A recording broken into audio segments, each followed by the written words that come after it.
獲教青局支持，由澳門樂賢國際慈善會主辦，群方繪協會、大表哥娛樂製作1人有限公司協辦的春風化雨50載天龍70愛心金曲樂滿花敬老活動，於5月2日6時半在百惠活動中心舉行。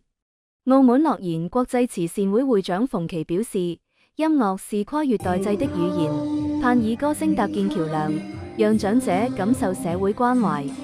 活動以歌會友、以歌傳情為主軸，匯聚長者及社會賢達，透過經典金曲向長者致敬。未來將持續聯動各界資源，推動老有所尊、老有所樂的社區文化。主辦方特別設置春風化雨50載致敬環節，向深耕教育界半世紀的校長張石超致敬，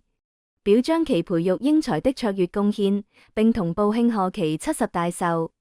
同場，主協辦方向長者派發福米，以表心意。